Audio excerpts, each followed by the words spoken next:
T'es prêt? Ouais. Ok. Eh bien, Je commence? Ouais, bah vas-y. Bah écoute, rebonjour.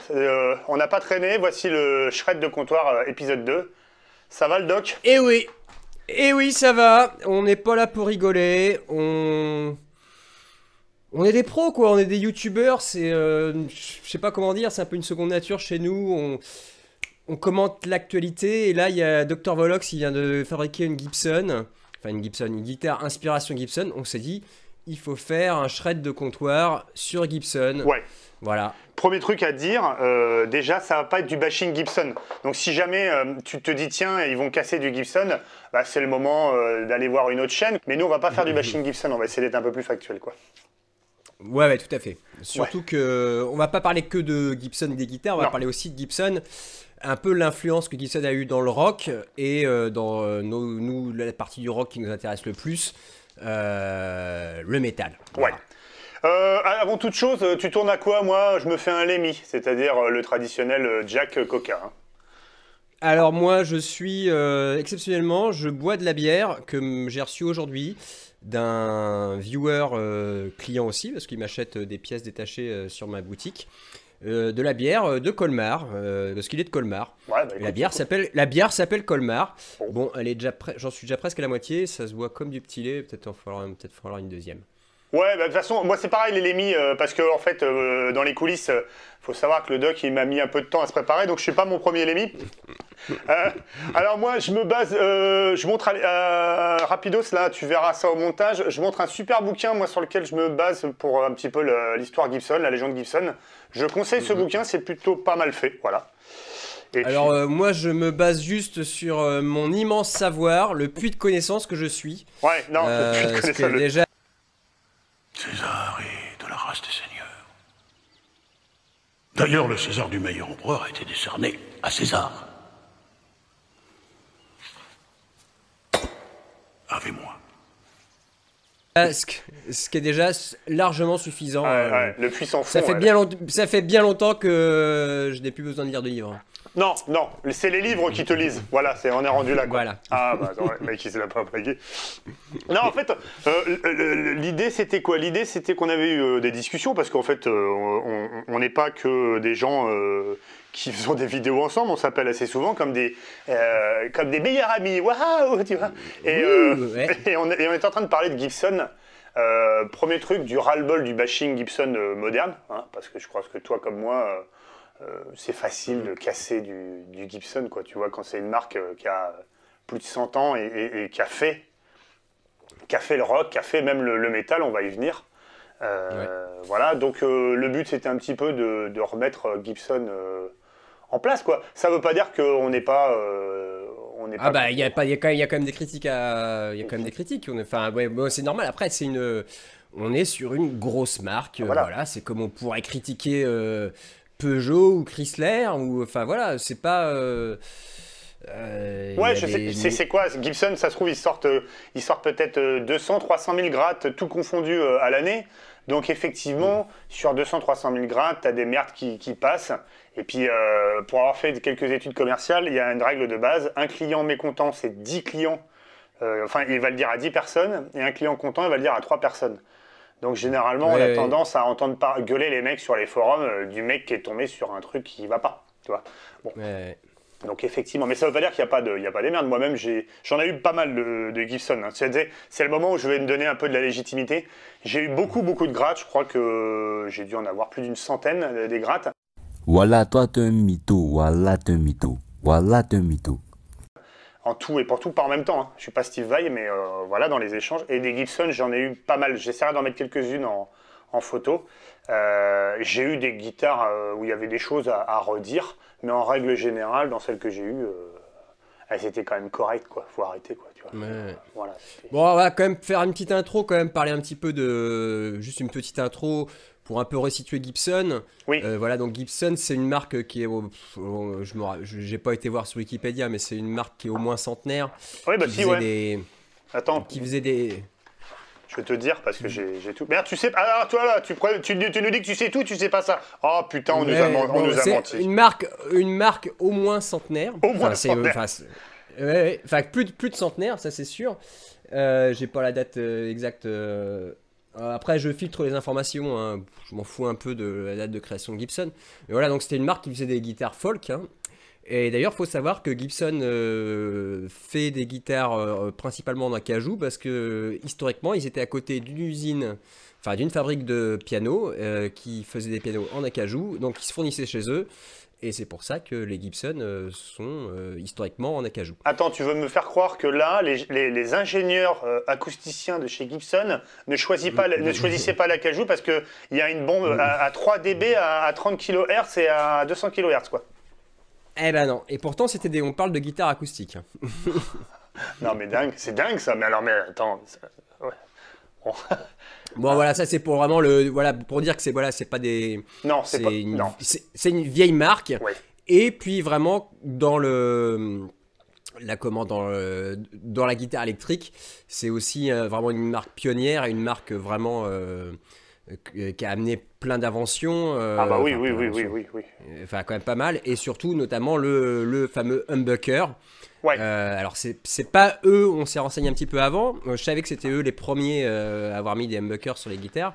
Ouais. Par contre le système du humbucking, qui est un système où on met une deuxième bobine pour annuler les... Ouais, deuxième bobine... voilà, une deuxième bobine qui est bobinée à l'envers ou quelque chose comme ça.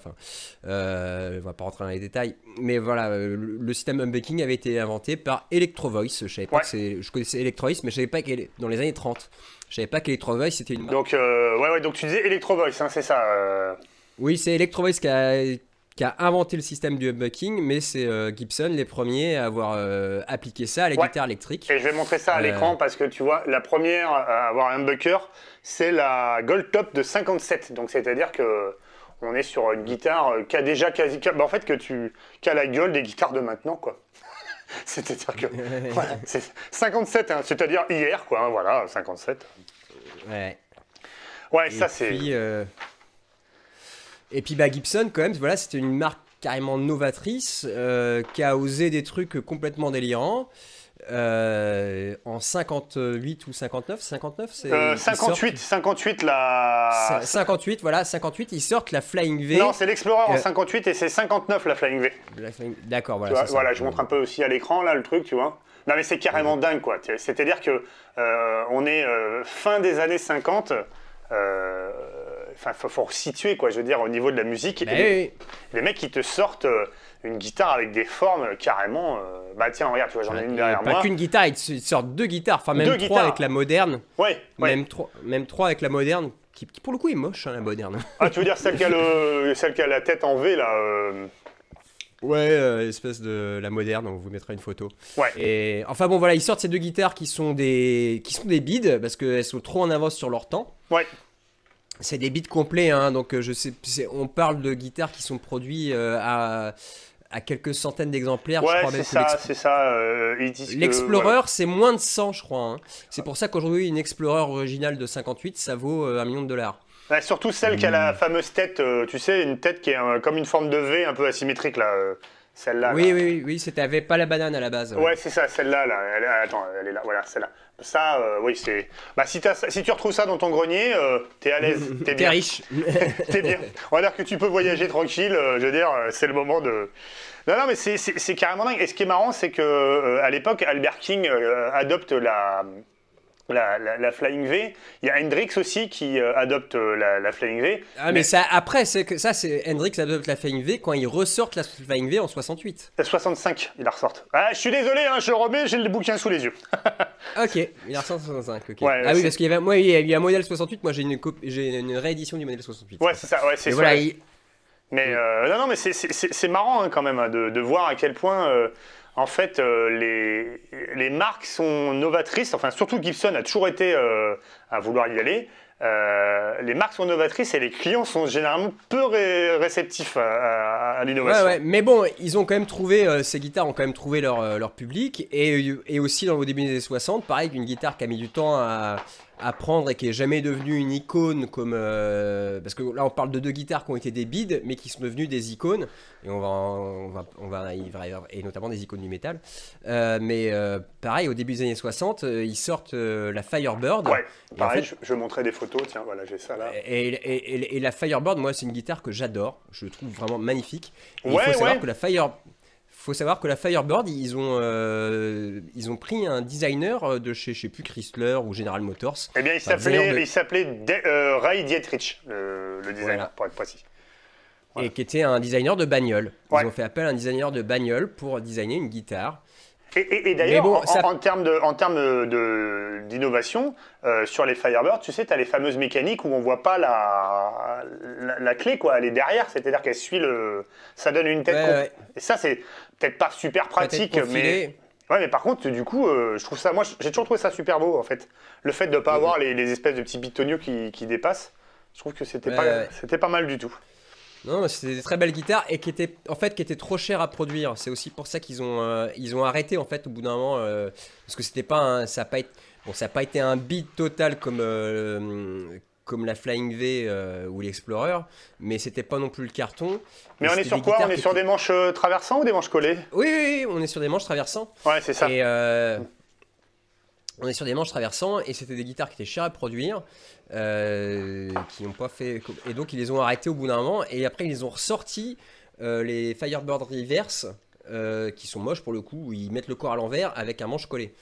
Et ouais, mais alors pour le coup, parce que là on va parler un peu lutherie, manche traversant, alors qu'on est sur du tunomatique, ça veut dire qu'il y a un renversement sur le manche en traversant. Ouais, Donc ça veut dire qu'il y a un mais, gaspillage de bois qui est dingue, quoi, en fait, quoi. oui, tout à fait, ouais. Ouais, donc C'est, effectivement, c'est peut-être pour ça que c'était pas super rentable, quoi, Mm. de sortir ça. Ah ouais, industriellement, c'était pas. Et sur la Firebird, tu te retrouves à aller plus. Ça décale un peu ce que j'appelle le point de chevalet, quoi, où tu mets ta main. Ça va la chercher là, et c'est un peu. Quand tu joues assis, c'est un peu dérangeant. Elle m'a pas super plu ergonomiquement, quoi. Voilà, si tu veux. Ouais. Mais De toute façon, souvent les guitares qui ont un look, les guitares qui ont vraiment un look, oui, c'est pas forcément les meilleures guitares ergonomiquement. non, c'est comme la Explorer c'est comme la Explorer avec l'espèce de corne Ouais. qui remonte derrière. Des fois, c'est un peu Ouais. chiant. C'est pas. Oui, c'est sûr que c'est. Mais bon, après, on est rock'n'roll ou on n'est pas rock'n'roll, bordel? Ben non mais voilà, Lemmy disait d'ailleurs, il en avait rien à foutre du son d'une guitare. Hein. Lui, ce qui l'intéressait, c'était le look de la guitare. Oui, c'est ça. Le son, il changeait le micro. D'ailleurs, il faut savoir que Lemmy, alors on fait une petite parenthèse, mais Lemmy sur jusque tard, hein, jusque dans les années 90, sur ses Rickenbacker, il mettait des micros de Thunderbird justement. Ouais. Parce qu'il aimait pas il aimait pas le son des Rickenbacker. Non. Il mettait des micros de Thunderbird. Donc la Thunderbird qui est la version basse de la Firebird. Ouais. Et voilà, Lemmy disait juste, moi, je m'en branle du son qu'elle a, là, une basse ou une guitare. Je veux qu'elle ait de la gueule.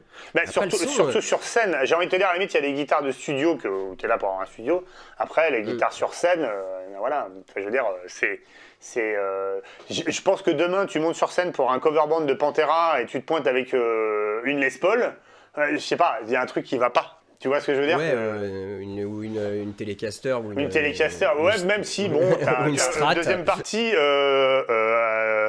on voulait aussi l'importance donc de la Gibson dans le métal, et surtout par rapport au humbucker, donc comme on disait, avec entre autres Black Sabbath, hein, et qui pourtant, alors, pour la petite anecdote, alors, c'est pas que mon avis personnel, là-dessus on est un petit peu en opposition avec JSR.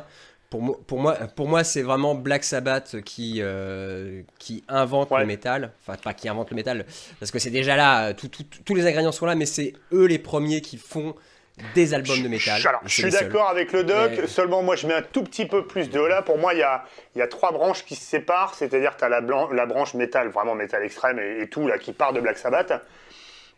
T'as une branche plus heavy et après avec l'AOR, le glam qui part de Deep Purple pour moi, tu vois, et une branche un peu plus prog qui peut partir de Led Zepp, voilà. Mais c'est vrai que dans le métal dur, puissant, ce qui donnera le métal profond, le thrash, le death, le doom et compagnie, oui, Black Sabbath, c'est eux, il n'y a pas de souci là-dedans.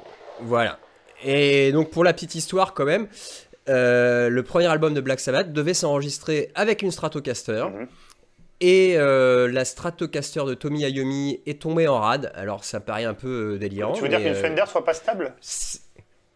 Ouais, non mais vraiment, vraiment tombé en rade. Alors je sais pas exactement, mais il devait vraiment, il était super content d'avoir une Stratocaster. C'était un petit peu le Graal dans les années 60 d'avoir une Stratocaster. Moderne, Et sa Stratocaster ne marchait pas. Alors je sais pas pourquoi. Bon, ça donne aussi un peu une idée de la qualité des instruments de l'époque où aujourd'hui on se pignole là-dessus, mais non, ça devait pas être génial.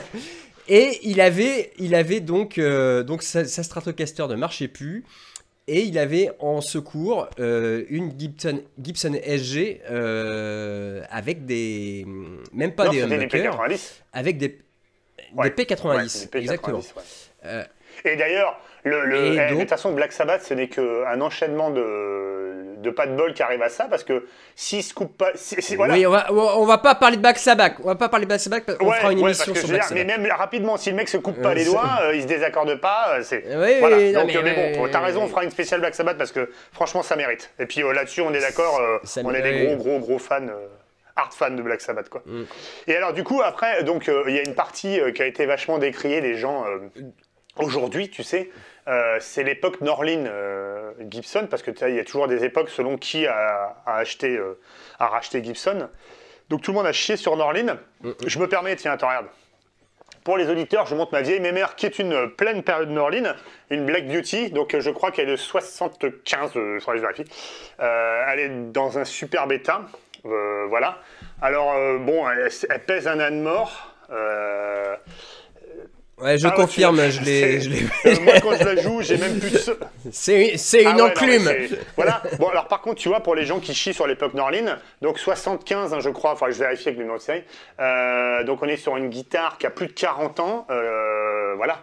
Enfin, je veux dire... ça bouge pas. Voilà, ça bouge pas. C'est donc et là, pour le coup, tu sais, on va revenir un peu de lutherie, hein, parce que surtout pour tes followers, on a un manche en érable avec pli inversé, c'est-à-dire que ils ont découpé en 3 et hop, ils ont renversé au milieu, donc ça permet d'avoir une super stabilité. Il a jamais bougé le manche. Et j'ai un corps donc érable, acajou érable. Voilà. Et c'était pas des corps en sandwich sur cela. Donc alors. Elle est géniale, moi je l'aime bien pour le côté historique, mais par contre, bah voilà quoi. Là, je suis en train de montrer la découpe à l'arrière. Ça, dans les années 50, 60, 70, moi j'entends encore d'avoir ça, de nos jours, d'avoir encore un espèce de... Quand tu arrives à la 15e case, tu sais, tu as une espèce de cube énorme là, qui t'arrive en plein... Bon, non quoi, non. Surtout qu'on sait que Gibson, moi j'ai toujours été passionné par les essais de Gibson, j'en ai eu pas mal, je vais montrer le bouquin là, tu vois. La Corveus, moi j'ai eu une Flying V2 là comme ça, j'en ai eu une. J'ai eu une RD Custom comme ça où c'était un circuit électronique Moog à l'intérieur avec un expandeur, un compresseur et tout. C'était des guitares qui... Moog, pour ceux qui savent, Moog, pour ceux qui savent pas, c'est un peu les inventeurs du synthé modulaire, quoi, le premier synthé modulaire, l'espèce de grande armoire, je sais pas te mettre une photo. Et qui font aussi des très bonnes pédales pour guitare. Le Moog, oui, exactement. Et si tu veux, c'était des guitares qui étaient vraiment bien faites, quoi, tu vois, qui étaient plus ergonomiques et tout, et qui n'ont pas marché. Voilà. À tel point que la Flying V2 avec les micros en V, moi j'ai pas eu celle avec les micros en D, j'ai eu la V2.2. Tellement ça a été un échec qu'ils ont viré les micros en V qui plaisaient pas aux aficionados déjà casse-couilles dans les années 80, parce qu'on est en 81. Et ils ont remis des PAF juste sur les 500 dernières pour les écouler. C'était une que j'avais. Et voilà, et ça a toujours été ça. Après, ils ont sorti rapidement, je fais le truc, ils ont sorti une qui était à l'époque des shredders dans les années 80. Ils ont sorti une Gibson M3 qui était, alors je vais la montrer aussi, tu vois. Voilà, j'en ai eu une aussi. Ça, c'était génial parce que du coup, ils avaient fait une Gibson avec un switch, tu passais de 2 doubles à 3 simples, tu vois. Donc, tu passais d'une Gibson à une Strat. Ouais, et elle était super cette gratte-là. Hyper ergonomique, 24 cases, un manche de shredder, accès aux aigus d'enfer. Bah, bien sûr, ça n'a pas marché. Tu vois. Donc, et ça a toujours été le truc chez Gibson, dès qu'ils ont essayé de faire des trucs, ça marche pas, quoi. Ouais, puis bah, même plus tard, on va en reparler. Mais je voudrais moi revenir un petit peu quand même sur le métal.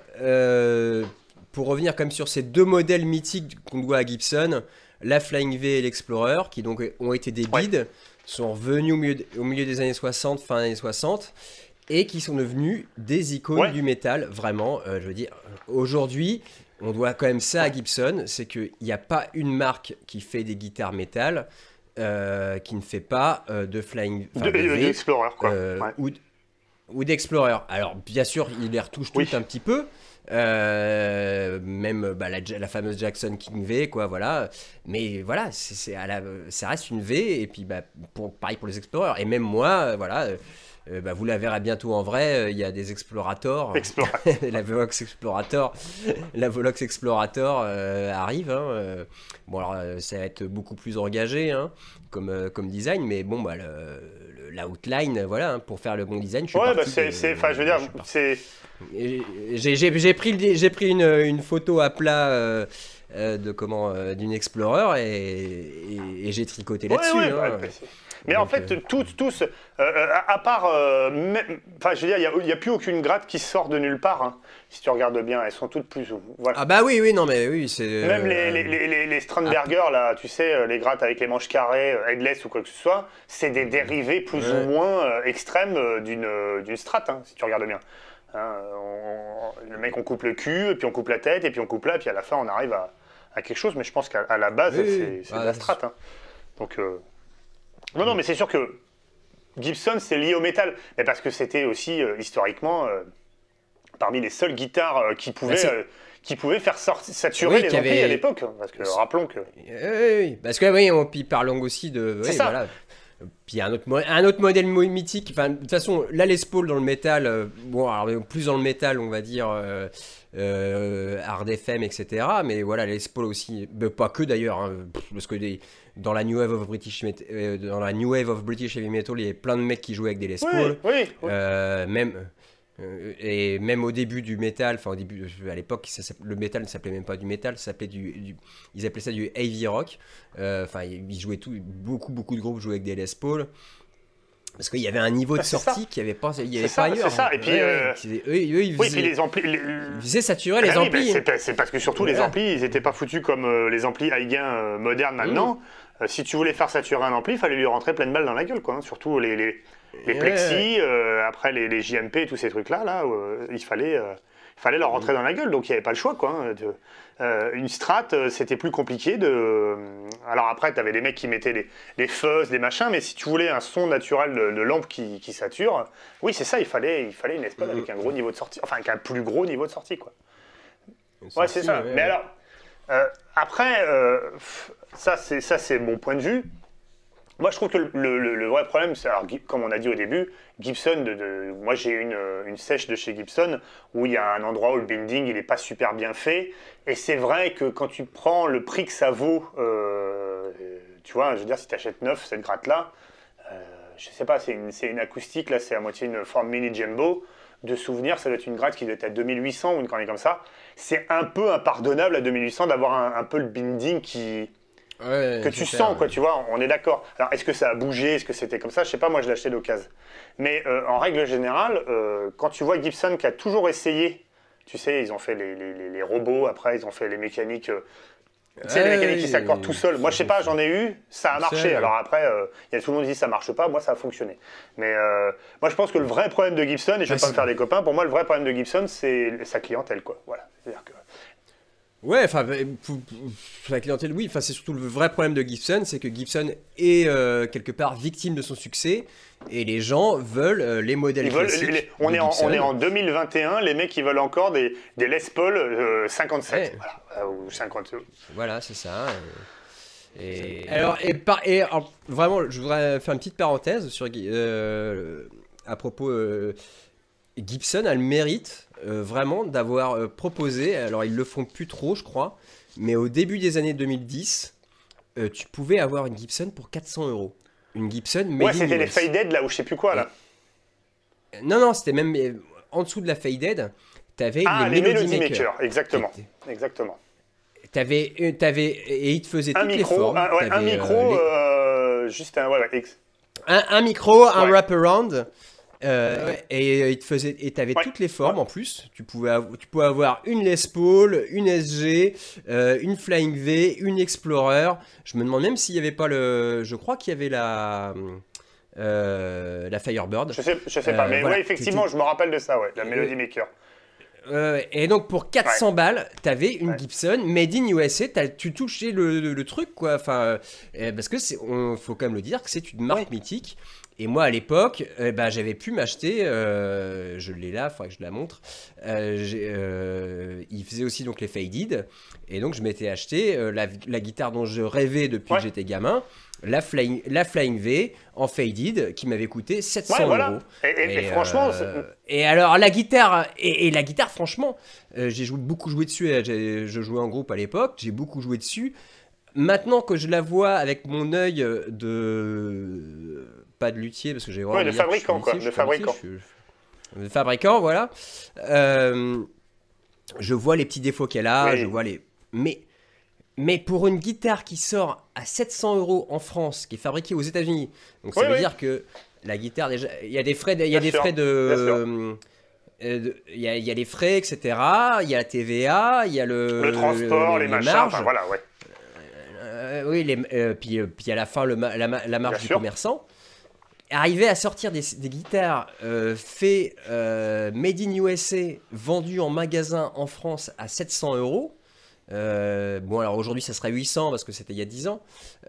Et puis, c'est vraiment. Attends, je vais la chercher parce que vraiment. Non, mais c'est vrai. Alors, c'est vrai que je vais être franc. Moi, demain, si j'avais 700 balles à mettre, je ne mettrais pas dans une Melody Maker ou voilà. Je mettrais plutôt dans une guitare aujourd'hui, en 2020. Il y a des guitares à 700-800 balles en Made in Korea qui. Oui, tout à fait. Mais sauf oui, que. C'est pas une Made in USA, c'est pas une Gibson. Voilà, c'est pas. Et voilà, là, t'accédais au rêve, quoi. Et pour ça, vraiment, et là, pour le coup, là, en Faded, c'était exactement la même guitare. Non, mais c'est vrai. Que ce que la guitare à 1000 boules, c'est juste qu'il y avait juste une couche de vernis au lieu de 20 couches de vernis. Et moi, je me rappelle même. D'ailleurs, on voit. Je sais pas si vous voyez bien derrière, là, ça m'a complètement ma boucle de ceinture à virer le vernis, quoi. Mais voilà. Bon, alors c'est pas une guitare qui est parfaite, elle a des petits défauts. Mais moi, c'était gamin, j'avais toujours rêvé de ça. Alors pourquoi je rêvais de cette guitare? C'est à cause de James Hetfield. J'avais un poster de James avec sa Flying V blanche. Et non, mais t'avais même un truc, c'est que moi, la première que j'ai eue, c'était une studio. Et déjà, les Les Paul Studio, elles étaient accessibles. C'était déjà cher, mais elles étaient accessibles. Et t'avais déjà une guitare avec quand même une table érable.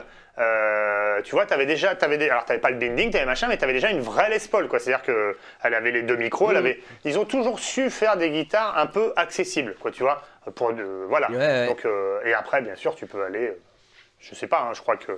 Je sais pas, il y a rien à dire. Moi, je te dis, en guitare sèche, parce que j'aime bien la guitare sèche, j'ai essayé pas mal de trucs. J'ai eu des Martin, j'ai eu des Larrivée, tu vois, des choses comme ça. Une Gibson acoustique, ça sonne. Ça projette bien, ça sonne bien, le manche est assez sympa. Moi, j'aime bien, tu vois. Donc, ils font de l'acoustique. Tu vois ce que je veux dire? Là où Fender ne fait pas d'acoustique. Enfin, si, ils en font, mais j'appelle pas ça des acoustiques. Mais voilà. Oui, mais ils font de l'acoustique. C'est-à-dire qu'il y a quand même un savoir-faire de la guitare, quoi, tu vois. Ils savent faire. Oui. Donc, de toute façon, historiquement, c'est un fabricant de guitare acoustique. Voilà. Donc, non, c'est... Ouais, alors, troisième partie, on explique rapidement. En fait, que ça soit le doc ou moi, on se sert d'appareil photo réflexe. D'ailleurs, c'est toi qui m'as fait découvrir cette combine-là pour filmer. Et le souci qu'il y a, c'est qu'ils ont entre 20 et 30 minutes de temps pour filmer. Donc, c'est pour ça qu'on a des parties comme ça et que ça coupe. Donc, on revient au truc. Ouais, la conclusion, donc, c'était effectivement que Gibson sait faire de la gratte. Et comme moi, j'ai insisté un petit peu sur Gibson, moi, ce qui me gave un peu dans la clientèle Gibson, c'est par exemple l'œnologie gibsonienne. T'as remarqué? Les Ouais, mecs, ouais. Tu sais, alors, non, alors moi, elle date de 92. C'était une très belle année. C'est une année ensoleillée, hein, si tu veux. Voilà. Donc, le bois est plus riche, hein, tu vois. Ouais, Elle sonne petit goût de framboise. Il y a ça, et alors ce que j'adore aussi, c'est le poids à la naissance. Tu sais, t'as l'impression d'être des rabbins. Les mecs dans les annonces de Gibson, il fait vent Gibson 4,6 kg, Mazel Tov. C'est un garçon.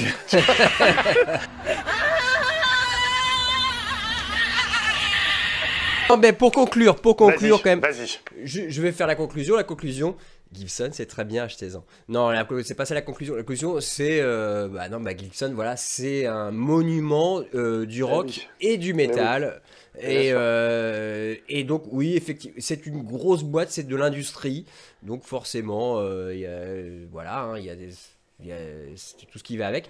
Après, c'est dommage qu'une marque qui a été aussi inventive, aujourd'hui, d'une année à l'autre, ce qui change dans le catalogue Gibson, bah, c'est les couleurs, quoi. Voilà. Ouais, mais encore une fois, c'est pas de leur faute. Donc, Oui, mais c'est pas de leur faute, tout à fait. Ils ont pas le choix. C'est-à-dire qu'ils ont, non, ils ont pas le essayé. choix.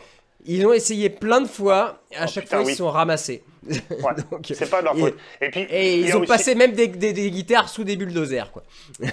Qu'est-ce qu'on peut... Alors attends, on va un peu conclure sur ça parce que c'est quand même donc le deuxième épisode qu'on fait de Shred de comptoir. Déjà, moi, à titre perso, je remercie toute la communauté et aussi la tienne qui est venue sur ma chaîne du coup, d'être aussi interactif dans les commentaires. C'était sympa. Ouais, carrément, continuez à commenter. Alors moi, Bah ouais, non, mais c'est vrai, je c'est sympa suis parce que- un peu moins que JSR parce que c'est sur sa chaîne, donc j'ai pas les Oui. notifications. Mais Oui. Ouais, non, mais c'est sympa. Et puis bon, on oublie automatiquement des trucs parce que bon, là, tu vois, mon Jack, j'ai arrêté de mettre du coca dedans parce que bon, à un moment donné, voilà. Donc, les vidéos fait qu'au bout d'un moment, tu peux être fatigué, t'oublies, tu dis des conneries. Donc, c'est bien de ça. Que ça. On en a discuté ensemble. Nous, le but, c'est pas de bâcher encore une fois, hein, parce que ça fait pas avancer Sulmic. Il y en a qui le font très bien. Faut leur laisser, c'est voilà. Mais et du coup, moi, je dis à mes abos, si vous avez des sujets que vous voulez voir abordés, c'est le moment, quoi. Je pense ouais, tout de à dire. fait. Hein, Et voilà. pour parler vite fait de la première émission qu'on a faite sur le rock français, l'international, etc., on en refera une basée justement sur les commentaires qu'on a eus, Ouais, parce qu'on a ouais, oublié parce qu'on plein a de oublié. trucs. Ouais, On a oublié plein de trucs, on l'a fait, la première, celle-là on l'a un petit peu préparée. La première, Ouais, on ouais. l'a absolument pas préparée, voilà. Voilà. Donc, du coup, on a peut-être été moins à dire des conneries sur celle-là. On a peut-être été sérieux. Putain, en fait, je me rends compte que là, tu vois, plus je bois, plus je suis chiant. Ouais, j'ai remarqué aussi. Bon, sur ce, je crois que ça conclut, hein, c'est une belle conclusion. JSR, Ouais. plus il boit, plus il est chiant. Voilà. À très très bientôt. Ouais. Tu as un petit mot, JSR, pour dire au revoir? Bah écoute, non, enfin, non, mais